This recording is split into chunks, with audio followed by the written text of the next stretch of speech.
Hi everybody, hope you can see me and of course indeed hear me. Do let me know when you can do that. Hello Susan, hello Catherine.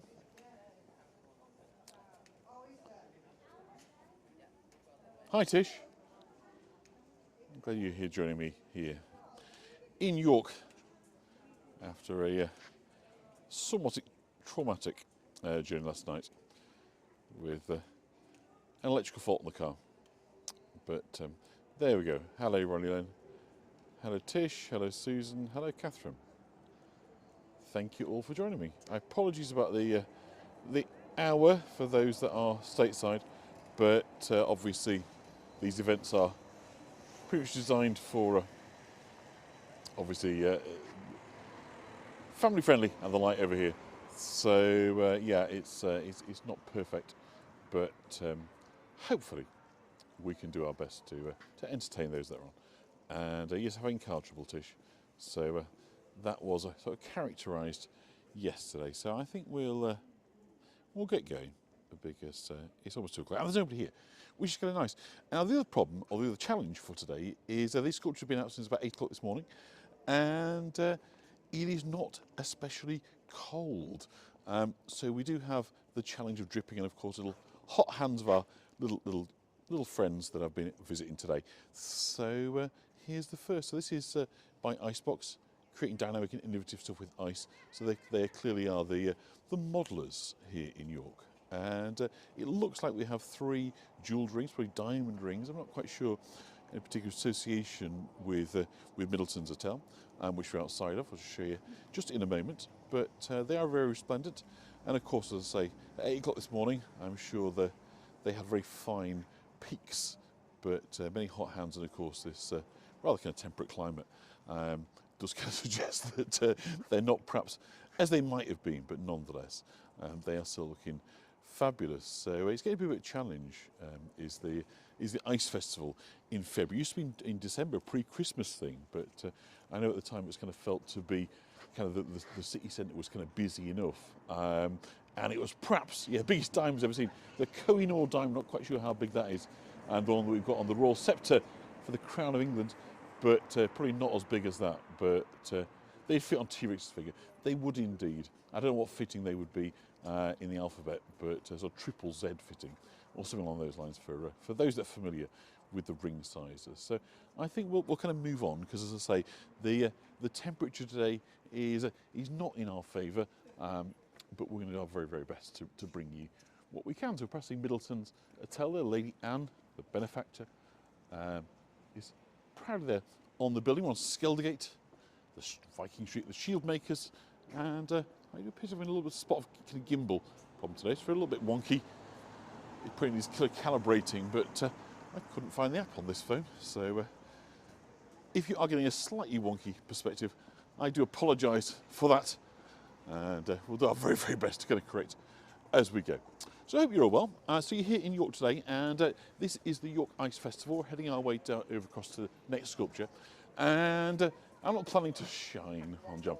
Yeah, it's the weather today is kind of grey, isn't it? Really, but sort of typical for February, really, about what you'd expect for this kind of time of year. Not especially cold, about 10 degrees, so it's kind of pleasant. But as I say, that does rather kind of militate against kind of ice sculptures. So yeah, originally it was hosted in December, but it was kind of felt with the kind of Christmas markets and so forth that it was kind of slight overkill, and the streets were getting kind of so jam-packed and everything, because obviously hugely popular with residents as well as visitors, particularly young families. See lots of young children around today, parents, grannies, grandparents. It's lovely to see so many out. So I think that the thinking was to kind of move it across, and so now we have kind of 3 weeks at this time of year that's very much kind of family and York orientated. That first of all was the Residents' Weekend, which was last weekend while we were in France, which basically opens up most of the attractions around the city for free for the weekend for residents, which is great. And then the following week is the Ice Trail, and then the week after that, half term, is of course the Jorvik Viking Festival, and hopefully be out and about capturing that. So just at the end of Skeldergate now, with the walls up on our kind of left hand side. Walls of course would have once gone down the river from here, but sort of pulled back to create this road. And of course the walls would have gone up to the river. The river's still pretty high, so I'm seeing it for the first time. Literally got back at 2 o'clock this morning into York, so haven't really seen any of York. Been in France for a week, so I'm seeing it for the first time. But it looks like the river is receding. Hello, Joanne, a little, but it is still kind of comfortably up. But the sun's coming out, which again is no friend of the ice sculptures. But hopefully we can still give you a sense of what they were, even if they're not quite what they were at 8 o'clock this morning. So there we are, passing the River Ouse. So hi, Joanne Pemberton, I hope you are well. Do you know how Linda's joined us as well from New York? So the sun is coming out, which, as I say, is lovely for the visuals, less lovely for ice sculptures, but we will see what we can see. There's certainly a lot of them, but I thought if we sort of start off at this side of the city first and kind of pick off the odd ones where the crowds might be a bit smaller, they might have had fewer hot hands along the way. So as I say, there's something magnetic about the ice sculptures and the children. They do love to kind of touch them. There's a very sort of sensory, I guess, element to ice, isn't there? Which is lovely for the children, but as I say, it does tend to take away the sort of precise nature of the kind of drilling, you know, what they, how they sort of cast and create these. I think both with sort of casts and chainsaws and cutting and so forth. There may be a display in the town centre. I'm not entirely sure what's there, but we'll see what we can see. So happy birthday to yesterday, was it, I believe, to Linda, a bit of a landmark birthday. Now officially retired, I guess. I know she retired from a teaching job a couple of years back now, I guess, but reached the official attainer of I won't say the number, but of retirement age, shall we put it that way. So we wish her all the very, very best for the remainder of her birth celebrations, and of course for the months, weeks and years ahead. So I hope you're all well. So I believe that there's another sculpture somewhere around by the Hilton Hotel, which is just over the road to us. So yeah, happy birthday, Linda, to us all. And we don't know, there may be something wizarding. I really don't know, because I was I've been away all week and only got back in at 2 o'clock this morning. My opportunities to research what was here are pretty much as a result of what you expect, really. In other words, my preparation for this is less than ordinarily might have been, but nonetheless, I can kind of guess where these things are. I hope to guess where the things are, and we'll take it from there. It was Thursday. Loved your French birthday. Yes, Joyeux anniversaire, for those that don't know. It's something exactly the same tune, but with French words instead. So I think that there's something in this sort of area around here. And so the Ice Festival here in York, I'd say it's probably been running, maybe 15 years, something now. It's become a sort of well-established kind of part of it.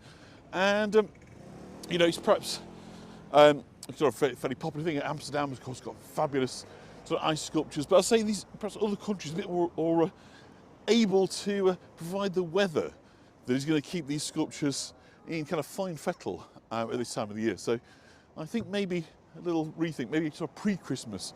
So you can put it into October or November or something, maybe preferable, because as I say, this is the second year running where we're well into double digits on the day of the Ice Festival. Now I had on the map, there's something around here. But as ever, follow wisdom of crowds.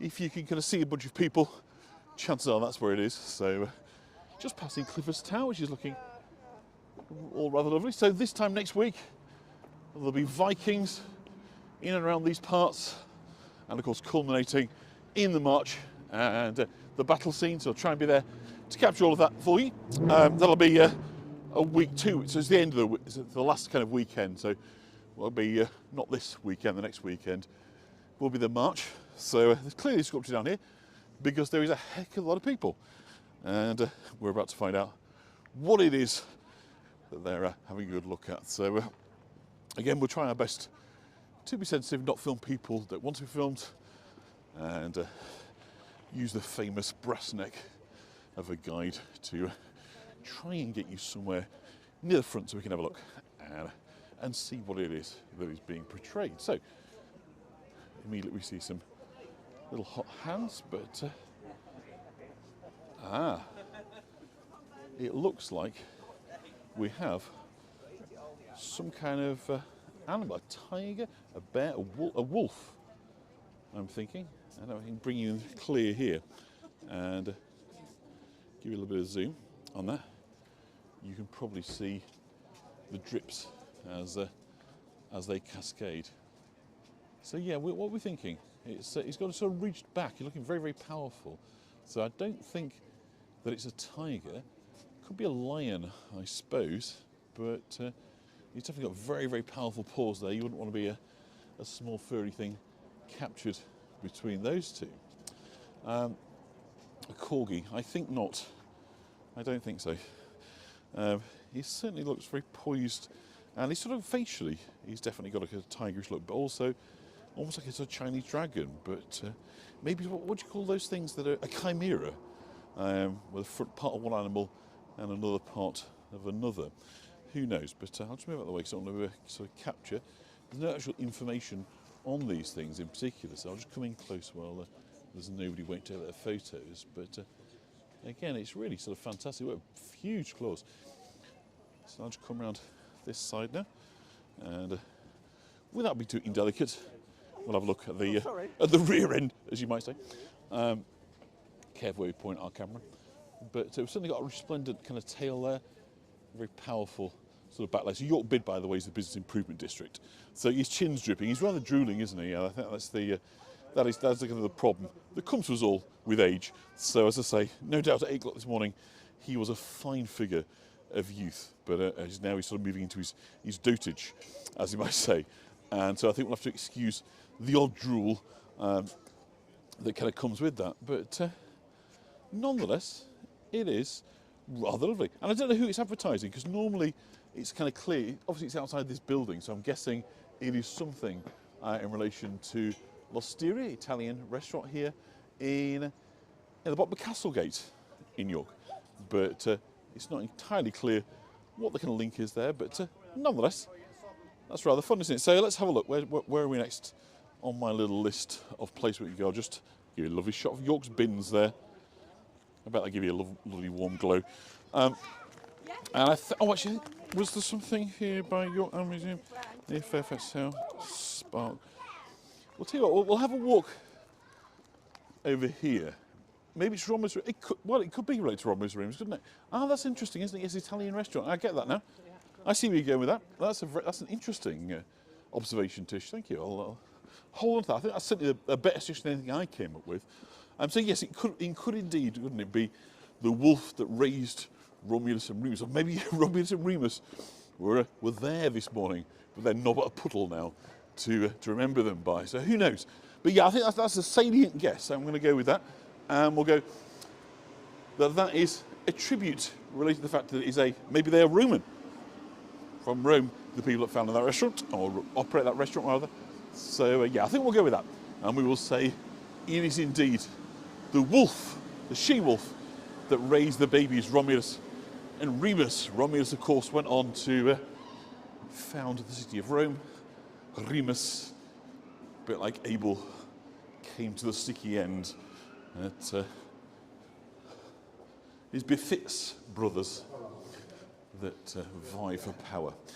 Anyway, off we go. So I think there is something in and around Spark, which is just over here. So we'll have a wander down there. And again, following, I'm seeing people coming this way with maps, so that's always a good sign. So it's funded by the York Bid and sort of delivered jointly by the York Bid, obviously the businesses that are involved, and Make It York, who is our kind of tourism body here in York. So together they kind of put on this, so completely free for residents.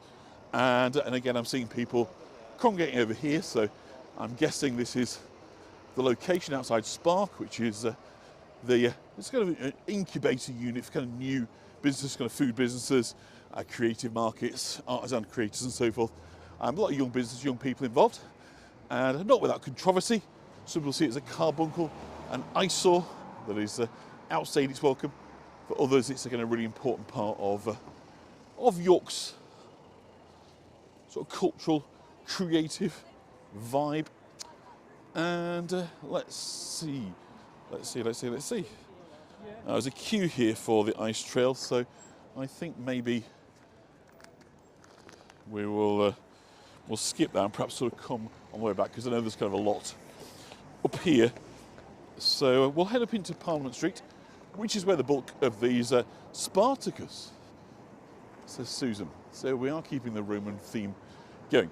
So the bulk of them are in Parliament Street, in and around kind of where we are now, sort of coming up to where we are now. So there should be a lot down here for us to have a little peek at, and whether we need to decode these, or they'll be kind of nice and straightforward. But obviously, again, this is where we're going to see the bulk of the people, and again, the bulk of the little hot hands would have been playing for the recent hours. So let's see what we can see down there. And I know up St Sampson's Square and Stonegate and Shambles and various places that you know and love, we should kind of find ice sculptures along the way. So we'll just head up there now. So I hope we are all well. Play on Spa Shop, right? Oh, really? Okay. I thought Spa... Anyway, never mind. It's the lovely Merchant Adventurers Hall. Always nice to walk around York, whatever the reason. The ice trail just gives us a reason to come on out today. But it's always nice to bring you a bit of York. And York, of course, is busy, as you would expect, with a day like this, particularly, as I say, it's a free event. And in this economy, I'm sure that many of you will appreciate that free events, particularly for families, that everyone can get involved in, as long as they're able to get out and about, are of course very well supported. So it's no great surprise to see large numbers of people congregated in and around the city centre.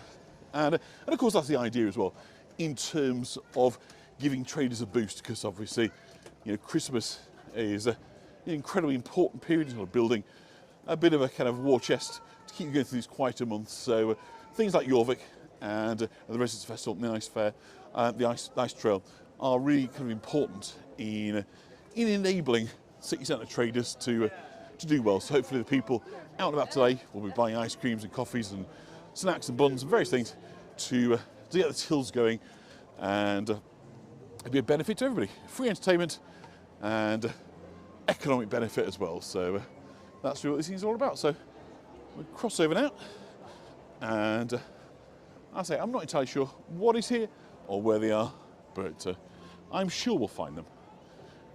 It's a radio truck of YO1 Radio, local independent radio that broadcasts via the internet around these parts. So let's have a look and come in here and see what we can see. So again, we've got the drips, which tell us, I know what this is. Now this is kind of hard to pick out if you don't you're not sort of familiar with it, but it is the kind of the emblem, a little bit of a gonzo of YO1 Radio, with the kind of long sort of drooping ears, eyes and mouth there, and again the telltale drips tell their own sort of story.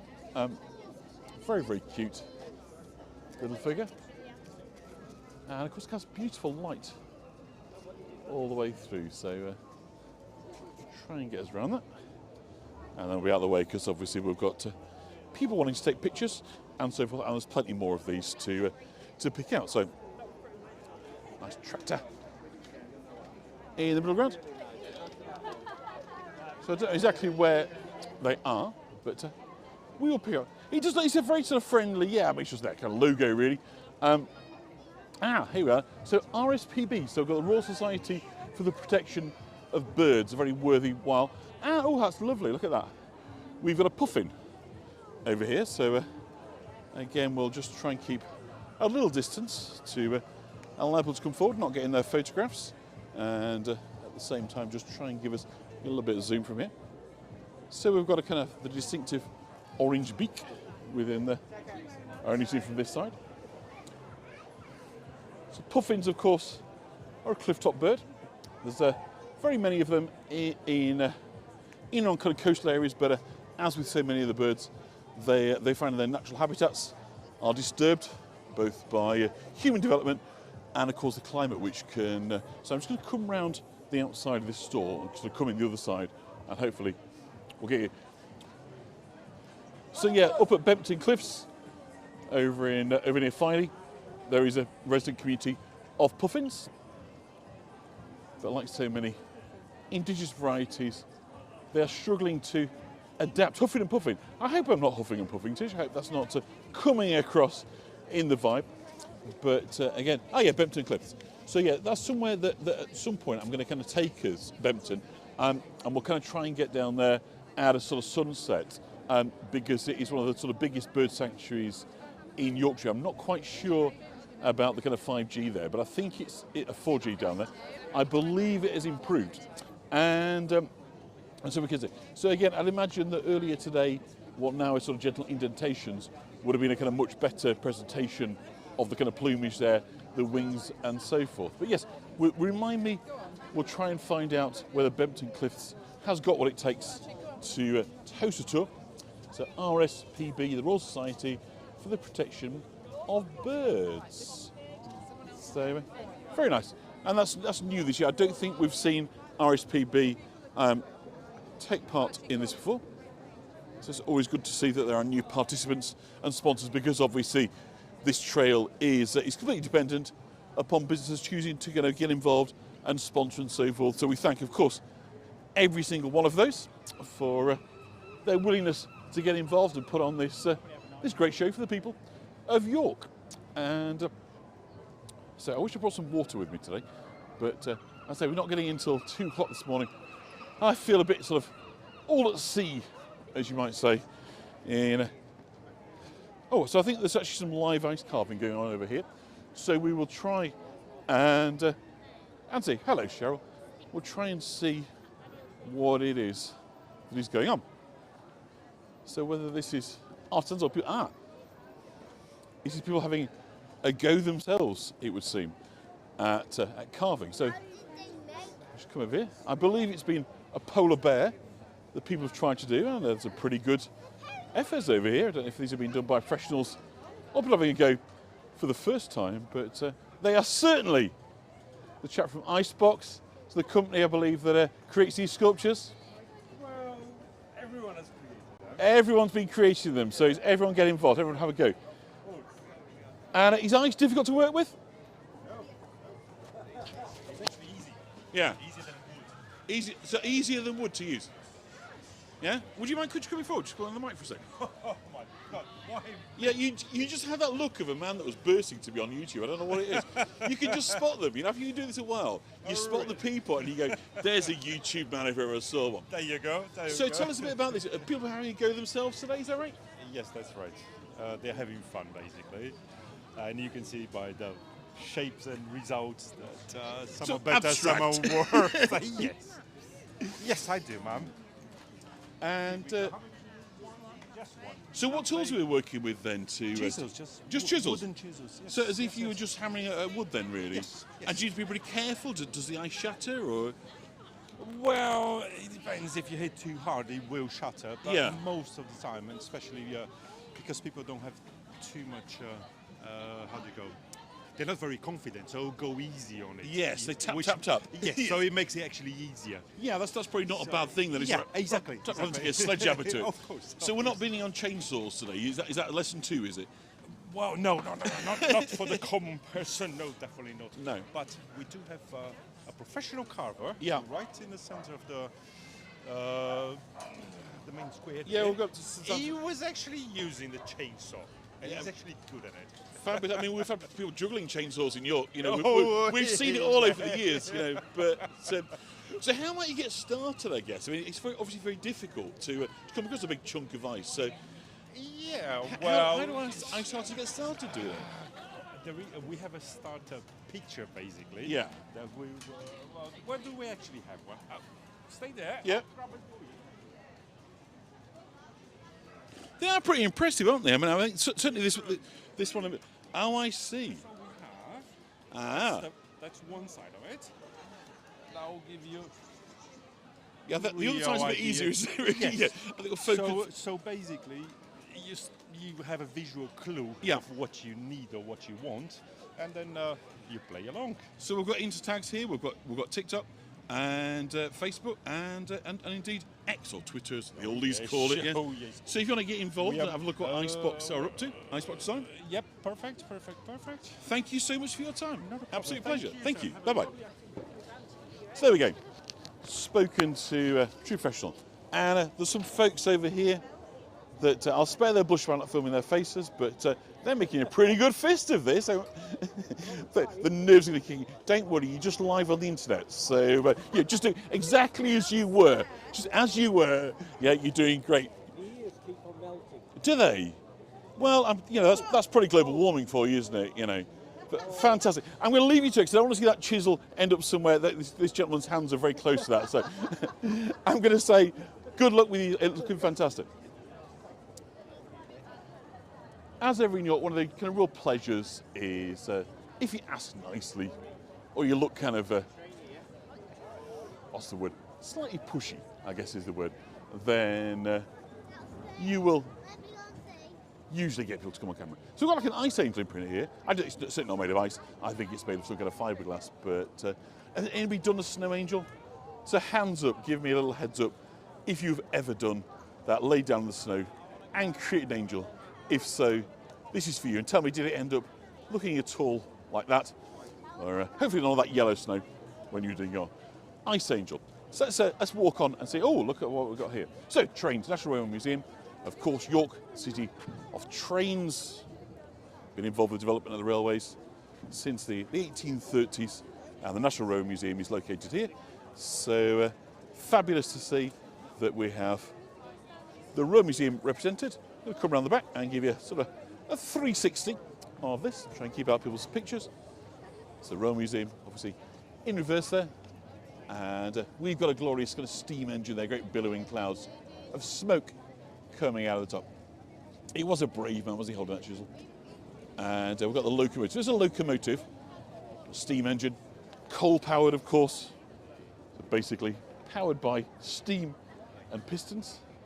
And that's wonderful. So the Railway Museum in York, and I guess other free entertainment, so fantastic for families and all ages really, is one of the free things to get involved in when you come to the city. So the Railway Museum, the National Railway Museum, of course. So it is the National Museum. Most national museums are, of course, in London. This one happens to be in York because of our kind of proud rail heritage here.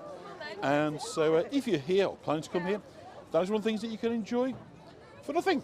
So again, one of the great benefits of coming to York is lots of free stuff, fun stuff to do. So the locomotives there to mark York's rail heritage. So I do hope you are enjoying it. Always a mouthful of snow when you try to be an angel. Well, that's always the same, isn't it? Always the same. When you try and do a good thing, you end up with egg on your face, or indeed snow, as the case may be. So let's kind of walk on. It's a great looking train. I like that one a lot. Let's see what else we can see. I'll tell you what, I'll just give you a view from this end because there's not really any people, so we can now see a headlong. Hopefully not the light at the end of the tunnel. There's a train coming towards you, but it's certainly in full steam. So of course, with it having such a heavy steam, it's obviously going fast. Maybe you're running downhill. Everything is going at absolute sort of full pelt in order to have a great sort of plume of steam coming out like that. And of course, we'll get terribly excited about steam trains. Something very romantic, isn't it, about the age of steam? Not terribly practical, of course, and not very clean from an eco point of view, but nonetheless, these steam trains do have a special place in our hearts. So, and they're lovely. It's not ice, it is wax. I'm guessing beeswax, but aren't they wonderful? Lovely, yeah, beeswax made from our bees. Made from bees. So we've got teddy bears, we've got kittens, we've got ghosts, a very York theme. We've got fantastic looking sheep down here. These poodles are lovely. And I love VW camper vans. For those looking a bit of freedom. Certainly a cheaper way of buying than the actual thing, isn't it? Yeah. How lovely. Let's say hello to you too. Hello. Tell us about your business. So we're Gilly Honeybees. It's my husband and he's gone off shopping. My husband and Let me. you do the work. Yeah. Oh, yeah, Sounds about definitely, right, yeah. I'll be back in a bit, love you. beekeeping Pub, is it? to be- shopping for beer. Shopping. Yeah, shopping, yeah. So 30 hives. So it's just been doing Yeah. beekeeping, making candles. Fabulous. So about 14 years. And Started off as a hobby. Whereabouts are you based? We're in actually Louth, Lincolnshire. Oh yeah, I know. Yeah. Yeah. I've played cricket down there. It's really good ground. So yeah, come here as a one-off. Fabulous. So you're happy bees down there. Very happy. Well looked after. Fantastic. Thank you for talking to us. Thank you. Bye-bye. Take care. Sorry, I know that was nothing to do with ice, but they were so darn lovely and cute. And so what's good to see as well is, of course, that you've got kind of traders here, so people able to take advantage. So I'm not entirely sure what's here, but we're going to have our best. A Party Octopus 360 experience. How interesting.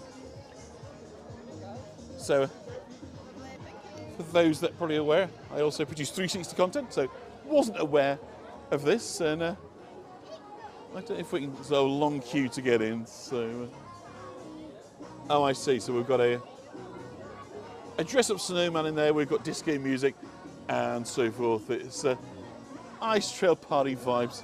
So we've got a disco offer. We've got a sort of very funky story. So it looks to me like it's the snowman from Frozen. I can't remember the name.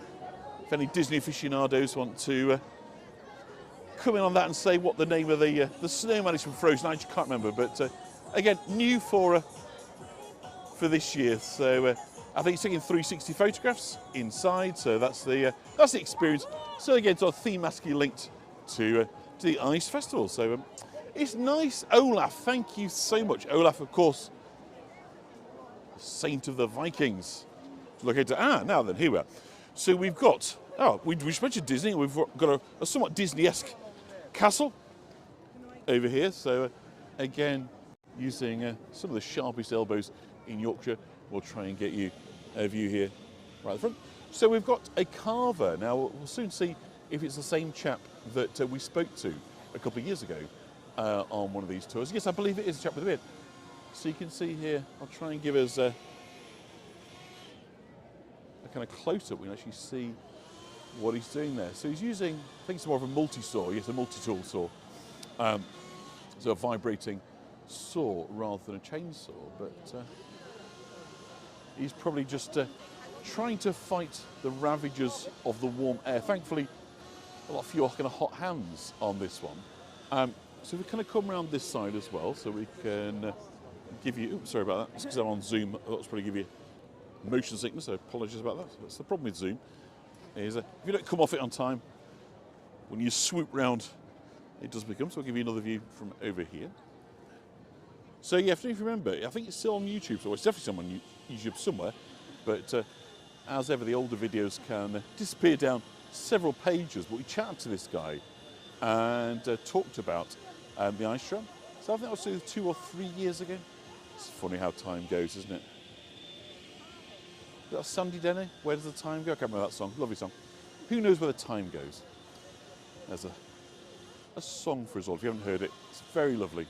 The late Sandy Denny. Is it Fairport Convention as well? Just Sandy Denny, I forget which, but I'm sure there's people on here that will know, and people on there shrugging their shoulders saying, I have no idea what you're talking about, but let's come around the other side and see if it's continued, or if it's, if you like, got a front and a back. So I don't know how one sort of gets involved in being a kind of ice sculpture, or indeed, you know, what the sort of the pay and career structure is, but it is love that song. Oh dear, Tish. Razor blades in the bath, is it? Right. So it's great to see somebody kind of actually working on the ice. That was, not on the ice. It sounds like ice skating, doesn't it? Yeah. So the back is obviously flat. So I guess that there's probably only. Oh no, it's not actually. I do beg your pardon. We can obviously still see the tower. So again, I'll just try and give us a. It really is lovely. So I think I think what he's kind of doing is sort of mitigating the impact of the weather, the warmer weather, by kind of re-giving this sort of definition. So obviously it would be great if they could do that. It makes you wonder if there couldn't be some sort of cold blocks they could sort of sit on. And of course, you know, the challenge of how we keep ice is scarcely a new one. I kind of looked this up. I think it was last year, and I believe it all been kind of storing and using ice for about kind of 4,000 years. The Romans, of course, were the sort of first great Western users, but before that, in sort of Persia and China, I mean, surprisingly in Persia, I think it was, some surprisingly hot places. They could create these ice houses that would keep the ice, kind of usable all year round. I think Uruks or something like that they were called. I forget now. I should have beefed up, as I say. I'm kind of only just sort of back from France, and I just had a little bit of just enough sleep to do this. But yes, so the Romans, I suppose, from a kind of Western point of view, were the first to kind of really associate, and of course, with kind of Rome being Italy, in the north you've got the Alps, and so the emperors were particularly fond. We understand that Emperor Nero, in fact, sort of invented the fruit smoothie, slushy rather, not smoothie, by so ordering kind of fruit mixed up with the kind of the shavings, the sort of melting bits of the kind of ice. But yeah, ice was transported kind of vast distances and sort of kept. So commercial ice making, I think it was the 1850s, invented in New York by a chap called Foster, I forget his kind of first name, that kind of brought the commercial availability of ice to obviously electric freezing. But before that, we've got thousands of years of people. It will become like a bungalow, won't it, if it sort of keeps going at this rate? But it's very smart. It lovely clear water as well.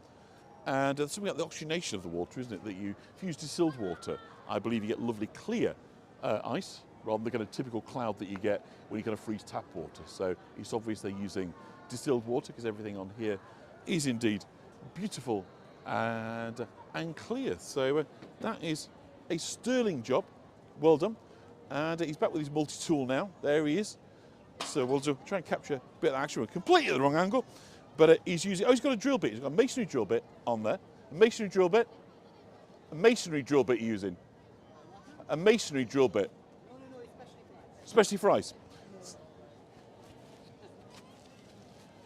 So it's he's actually using a drill right now to, as I say, give this definition. So you can see he's kind of shaving out. So where it's melted, he's putting in some new grooves. So he is, you see there, the ice is coming off and retaining the kind of definition, or maybe creating some new definition. Who knows?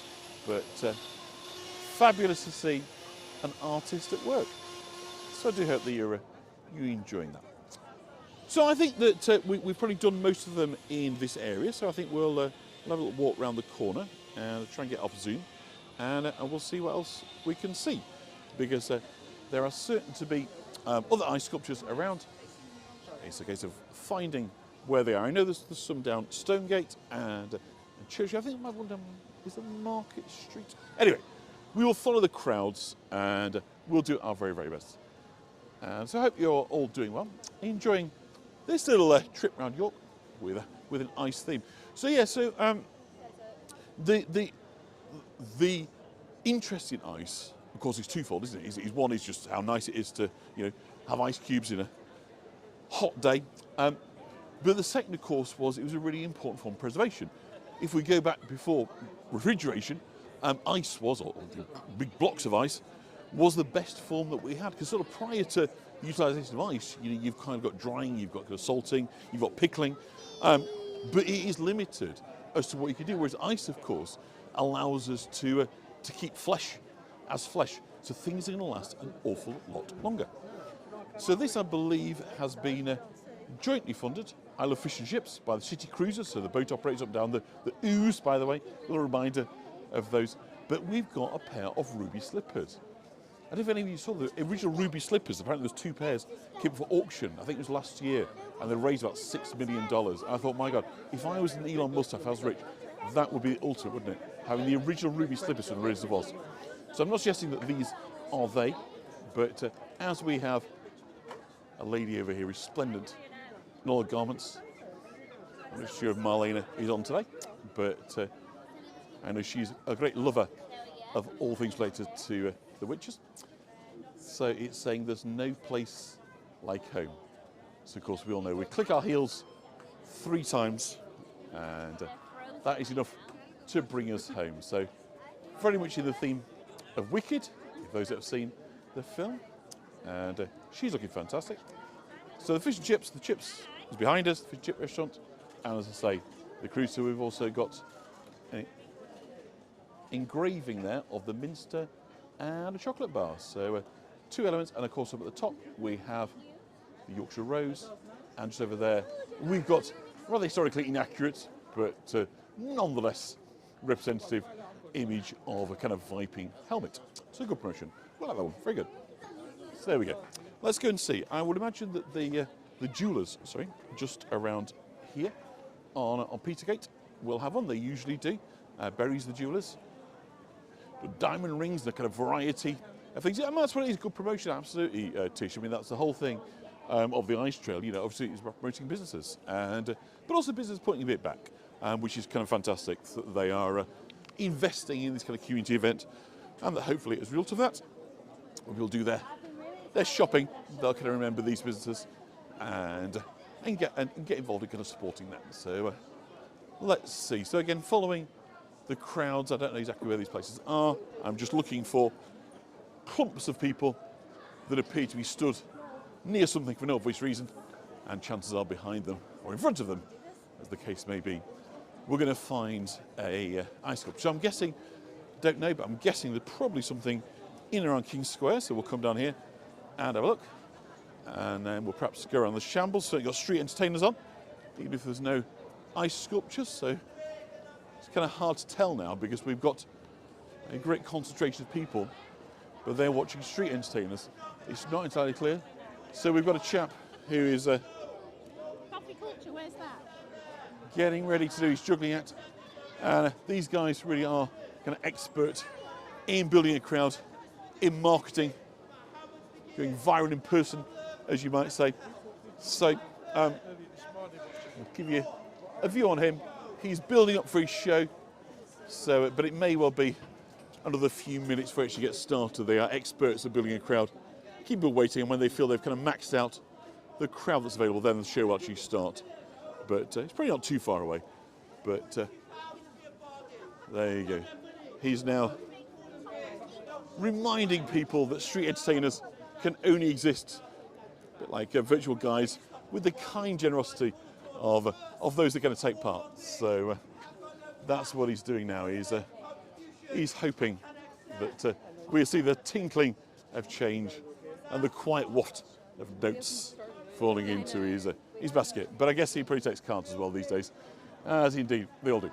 So he's a fire juggler as well as fire eater, but as I say, he's not quite ready to do his things. I'm not sure what we've got. I think there's something around the back. I thought there'd be something in King Square, but I guess that's been left over for. We'll come back and have a look down the Shambles in a minute and see if there's anything, but I have an idea there might be something around here. So after a while, you kind of get a sense of where things. He's a juggler, yeah. He's a kind of fire juggler. You get a sense of where things might be, rather than kind of knowing where they are. So we're kind of around the back in Newgate Market, also known as Shambles Market, more recently. We have a Patrick Pool in front of us, and we will continue looking. But I suspect there may well be something in the square here behind the Master Spencer's building. But we'll find out. We'll just look out for people, and that usually is a great way of finding these things. So let us see. So there's one of my favourite buildings here in York, and it looks like we've got some. Yes, we've got something here. I thought there might be something. So in front of this lovely building with its beautiful textured Tudor brickwork. So of course, once the Tudors came in, there wasn't just a change of dynasty. It also kind of reflected a kind of period of change in building materials. So we have a dragon. So again, perhaps lacking the definition that it would have had rather this morning. Diane loved the market when she was here. Yes, it's a great traditional market that serves both the local community and of course visitors. So again, if you're visiting. So this is on behalf of the Shambles Market Traders. So we'll give it a bit of zoom in here. So hopefully we can see lovely boots that lady's wearing. And here we are. I love your boots. They're great. Just come in there, thing. So we've definitely got a dragon. So again, I'm not entirely sure what the particular link is, but do we need a reason to have a dragon? I think not. The fact that it being a dragon is enough. So maybe there's some Welsh connection going on there. Who knows? Or maybe they're big Game of Thrones fans. But anyway, the Shambles market traders this year have opted for a dragon. And of course, very, very popular in heraldry. So heraldry, of course, the insignia used to denote medieval families, jolly useful on the battlefield when you could see who your enemy was by what crest they were having. So dragons very, very kind of popular, sort of first in sort of mythology and in stories, but then of course used as part of kind of family identity. So who knows where they kind of come from? But again, just coming in kind of close here, we've got the unmistakable dripping that is to be expected. It is indeed. It's a very soggy drag. He's putting his own fire out, I would think, now, isn't he? Yeah. Yeah, not much chance of fire with this dragon. So perhaps he's a kind of anti-fire. He's a fire retardant dragon because of all the kind of cold water. So we'll get out of the way again, but we'll just come in close. I do like the way people are happy to chat in York. So I don't know if you heard that, but we're just having a little joke there with the ladies' ring. So we've got his nostrils there. No sign of fire today. So if fire and ice are the two opposites, this is a dragon that's all about ice rather than fire. So let's have a look. Shall we go down? We'll go out the way so we're not in people's photos, and we'll have a look, see what is down the Shambles. Do we need an excuse to go down the Shambles? No, we do not. We'll just go anyway, and we'll find out what, if any. But I'm just looking down here. It's hard to tell at times whether people are queuing kind of food stalls, queuing up for, or there is an ice. We'll walk around this way. So yeah, walking through Shambles Market, Newgate Market as it was called, until sort of fairly recently, but for obvious reasons. I think the Shambles being a kind of a name known around the world, it was kind of appended to the market. It makes an awful lot of sense, so it's now known as the kind of Shambles Market. And I don't think there is a sculpture down here, but lovely old photos here. See that one? So a photo from the top of the Shambles there. A scene that many of you will kind of recognise. And also down here, we've talked many times in the past about it being a street of butcher shops.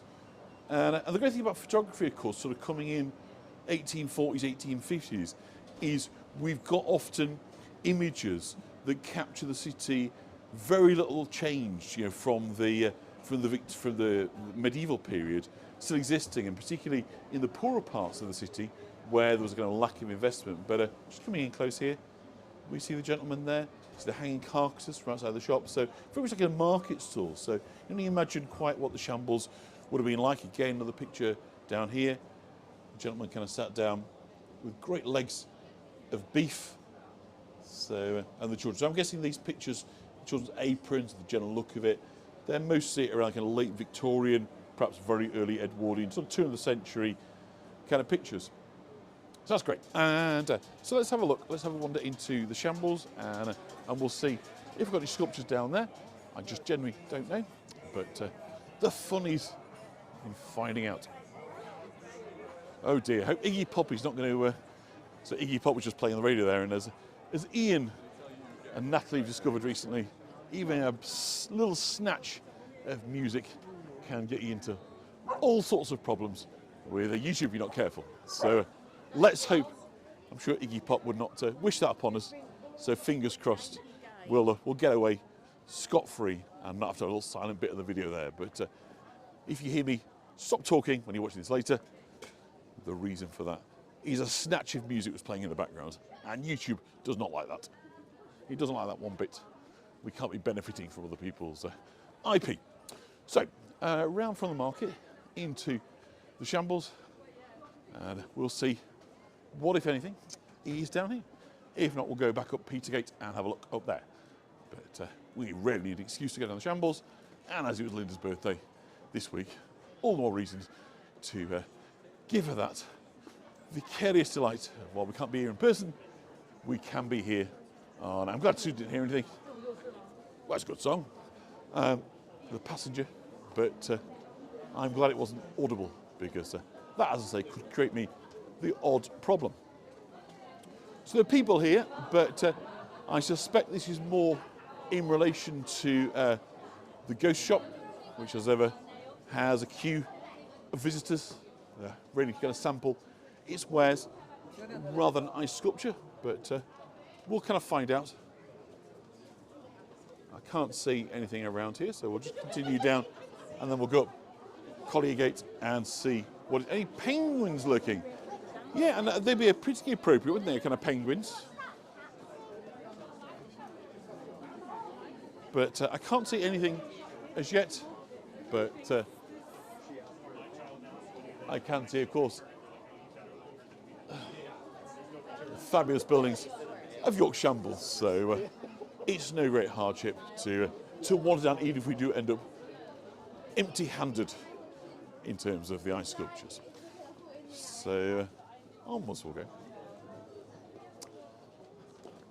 Hello Barbara, lovely to see you on. And thank you everybody for joining me here. I know it's early if you're joining me from outside the UK, but as I say, there's only so much you can do with the daylight right now, and of course with the weather, the longer and later you do the tour, the kind of less interest and definition you're going to get from the sculptures. So I kind of figured strike happy balance. For those that were happy to get up early, I think it's 9 o'clock, it started in New York time, Eastern Standard Time. So I appreciate those on the West Coast will probably be joining us on the replay. But hello to all of those, as and when you do join, and wherever you are, you're most welcome. But as I say, this is definitely done to suit UK time, which is not hugely surprising because it's here to promote York. But nonetheless, let us see where we can find. So I think there will certainly be somewhere on Petergate and Stonegate. So we'll walk down there before we wrap for the day. So the sun is rather unhelpfully, I've got to say, poking out yet again and doing its mischief with these are a new edition, by the way. I don't know if I've kind of shown you these really. I mean, obviously they are boxes for communications, internet and so forth, but they've been kind of mocked up around the city centre now, or painted rather, to give a flavour of stained glass. I mean, obviously I would think medieval stained glass is a theme, but they're kind of more like sort of Lalique Deco, sort of 19th sort of 30s glass. So if that's your thing, it's sort of jollied the place up. They would sort of been playing rosters. These are York's famous moving bollards. So that's not me doing that. That is to allow in and out emergency vehicles and so forth, but protect us, of course, against hostile vehicles. So it's fantastic that that investment has now gone in and helps keep us all safe. Hi Barbara, it's lovely to have you on. Lovely for everybody to join me here today in York as we go searching for ice. So yeah, the sort of the pursuit and interest in ice goes back a long time, obviously, as I say, in terms of the likes of Emperor Nero that liked ice in his drinks, but more importantly really as a method of preserving food. So of course, as I say, you could, prior to ice being widely available, and when I say widely available, it isn't widely available to the rich, unless you were living in a very kind of hostile, kind of very, very cold country, where of course you can go and cook your own ice.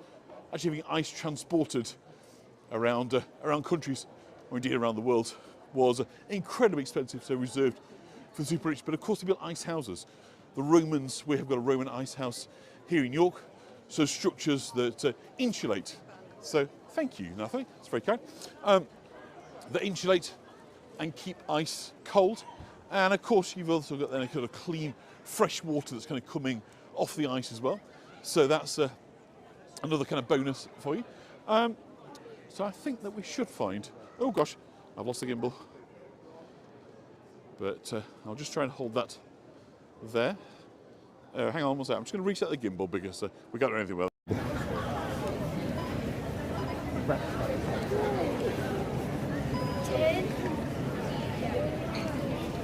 So, I'll just get that back up. I think this gimbal, not unlike its owner, is beginning to show signs of its age, but this is the ever since. There you go. So